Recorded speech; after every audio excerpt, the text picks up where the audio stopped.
Hello everyone and welcome to today's review.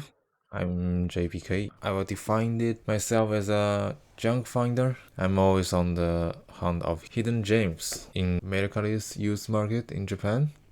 Recently, I was on a quest for a laptop that could handle my daily office work and run some industrial software. My outdoor laptop, a Galaxy Chromebook running Windows 11, was struggling with its 4K OLED display. It was like watching a snail race, beautiful, but oh, that is slow. So with some digging, I shockingly unleashed a headless or screenless MacBook Pro 2017 in Mercari. As a Chinese, I'm not a stranger to those things, but I didn't expect to find one in Japan. The item picture shows that the owner had already removed the broken screen after some haggling. I claim it for 30,000 JPY or about 210 bucks. But as a luck would have it, the seller discovered a battery issue just before shipping, so we tried to solve the problems, but no dice. So I had to cancel the order and find something else. Fortunately, I quickly found a perfectly working 15-inch MacBook Pro 2017 with a very respectable price of 51,000 JPY or 358 bucks. It came with the original box and the charger, and it has 16 gigs of RAM and 512 gigs of SSD. It is a TT2 model with a Radeon Pro 560 4GB GPU. So a working one typically costs about 70,000 JPY or 490 bucks. When I saw it, it had already been liked by about 30 people, so I decided to grab it before it slipped away. The laptop arrived the next day. The exterior was a little beaten up, but it's barely noticeable unless you're staring at it all the time. And let's be honest, who buys a MacBook to stare at the exterior, right?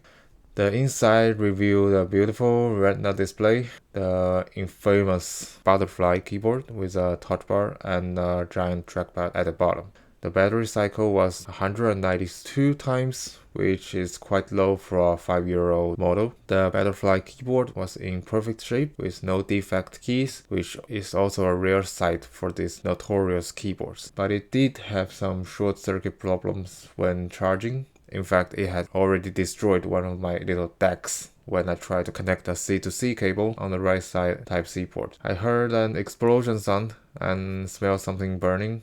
My guess is there are some sort of short circuit causing the 20 volts used to charge the device to leak to the two Type-C ports on the right. But charging from the right side or using the right side port when it is not charging is fine, so I guess I'm okay with that. I'm not sure, but for now, I don't want to repair it anymore. I mean, who needs all their USB devices anyway, right? And you can add a dongle also.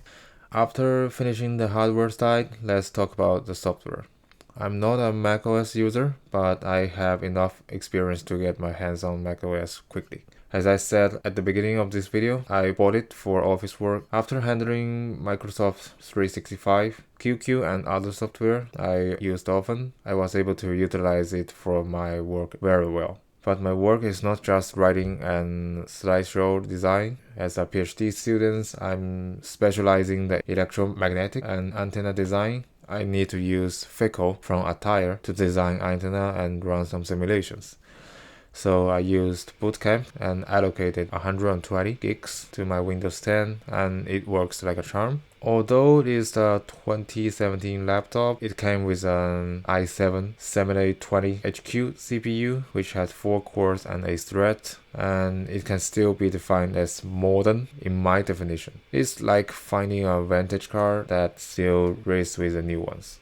The laptop's Radeon Pro 560 GPU could handle 3D games well. For testing purposes, I downloaded the DJ Max Respect V, a rhythm game. The game ran very well in Full HD without any issue, but the butterfly keyboard is a mixed bag for me. I don't hate the feeling of the butterfly keyboard, but the overly shortened travel distance of the keys always makes me feel very unsafe, as if I'm walking on the ice.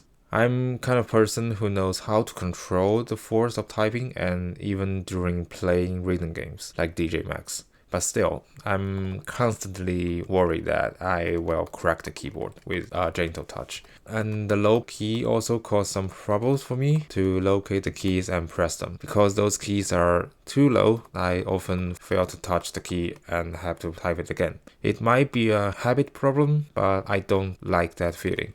Other than that, I'm satisfied with the keyboard. The key was clicky enough, and that is all that matters. Aside from the keyboard, I'm pretty much like the touch bar. I think it has provided some convenience for me, like I can choose the paste format with the touch bar, or I can have a glance view of my slideshows when I'm presenting. Although I still accidentally touch it from time to time, I still love the versatility of the touch bar. It's like having a mini smartphone on your keyboard. So I know many people buy MacBook for video editing, but because I'm not a full-time content creator and don't have that high level of editing skill, I didn't test it with any video editing workloads. But one thing keeps bothering me since I bought it. That is, I somehow feel it has a very similar response time compared to my 2011 17-inch MacBook Pro that I found in the junkyard. So I tested, and the result is kind of astonished me. Like, those two only have minimal differences, like 1 second